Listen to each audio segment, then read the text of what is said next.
So, Robin. So, Stephanie. It's so good to see you again. Tell me, I know that you are from Minnesota and came to Alabama. What has surprised you the most about working in Alabama?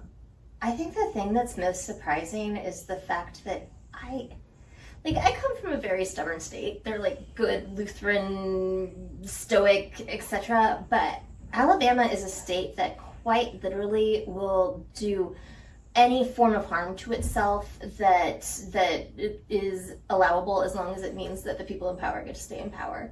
And if you even have like a small bit of power, you will scrabble to hold on to that, no matter how much it hurts your people in the long run. Mm-hmm. And that's really shocking to me, because it's not a system that wants to change in any way, shape, or form. And so how do you come in and try to navigate and improve a system that is like, I don't want change because change could potentially hurt me, and right now I'm sitting pretty.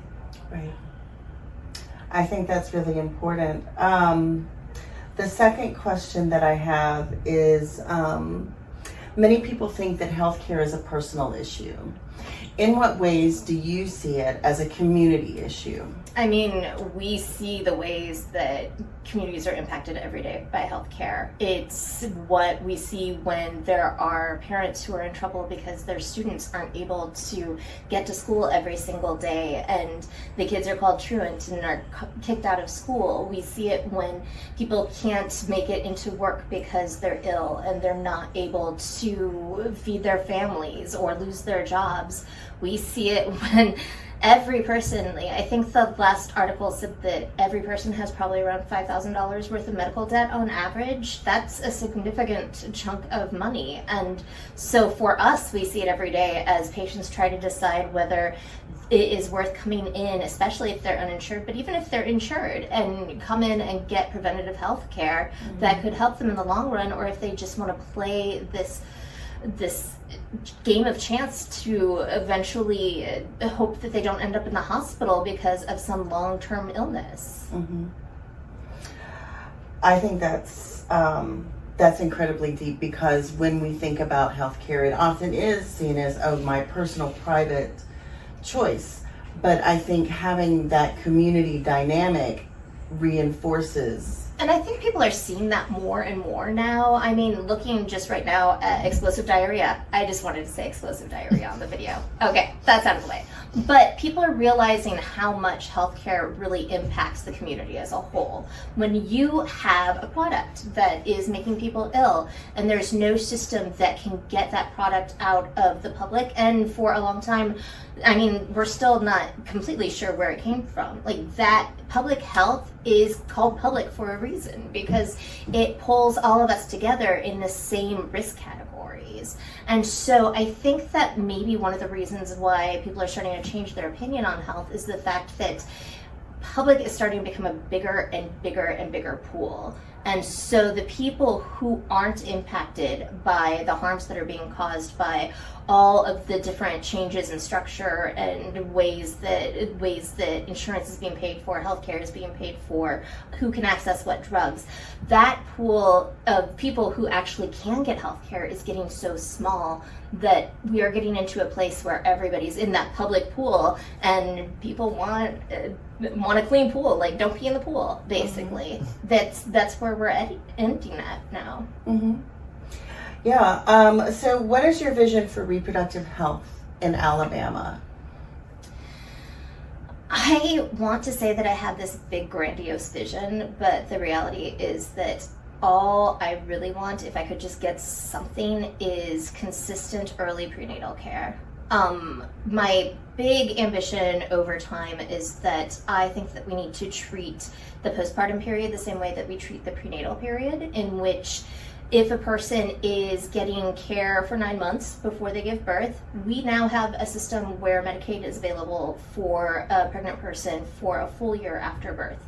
that year after birth should be on a same schedule of a sort for getting follow-up prenatal postpartum care, where we can continue to monitor a person's health. We can monitor their mental health, which is especially important right now, and we can also use that as a time to do preventative care that will be able to continue with the patient once their insurance is gone. I mean, in an ideal world, their insurance would never leave, because it shouldn't, but the reality is that this isn't happening because even if there were a structure to support it, for so many people, prenatal care is something that they access because that is for the baby, whereas once you get into postpartum care, that's just yourself. And so you have not only this additional barrier of, okay, now I have a baby that I have to tote everywhere with me, but if you are going to go 50 miles in order to go and get your prenatal care, are you still going to do that for postpartum care? So we need a system that is going to be able to bring that into people's homes, or bring more community clinics around the state so that people don't have to travel so far. And for me, being able to come up with this idea of community health workers that can actually do this work, that doesn't just improve healthcare for people at home, but it improves their economic stability too, because now suddenly there are jobs that are closer to home. And we know out in Western Alabama, there aren't a lot of jobs, and people have to travel all the way into Tuscaloosa. Everybody deserves healthcare where they live, but everybody deserves a job where they live too. If somebody were engaged in activism and wanted to plug into the reproductive justice and maternal health movement and activism happening, how would you recommend they do so? I think there's a number of different places where they can plug in, and probably the most important, if they want to make a difference, is to find their local network. Local networks as in what are city-based things that are going on? Are there things like Indivisible that exist? United Women of Color is a good one. We're trying to do the heavy lifting with other allies here in Tuscaloosa. Birmingham has a number. But it's most important to find out where the activism is already happening, rather than just assume that it's not happening because you aren't a part of it. But also, it is really important for someone who wants to get involved to understand that their activism should be led by the people most impacted. And so there are many situations where a person should come in and be the supporting player for an organization to help them be able to do all of the outreach they need, or all of the government nagging that needs to happen, fundraising. These are all things that people can do, but we need to understand that the leaders who are doing the leading, in a lot of cases, are doing it because that is their background and they have built those roots in the community. And so when you go into activism spaces, be sure you're listening, because far too many people get energized and they're like, this is my time, I'm going to do a thing, and they really want to, and so they talk. And when they talk, you're not hearing what the people that you are trying to work with are saying. Right.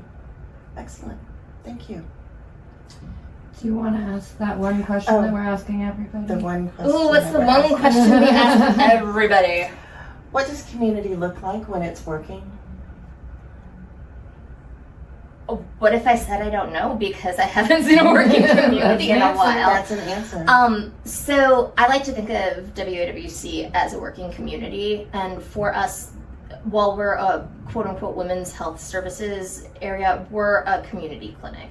And we're a community clinic because not only are we supporting the community with health services, but we make sure that our community has what they need. So when a community member comes in and they are unhoused, we help them try to find a way to find stable housing. If they don't have food, we help them out of our pantry.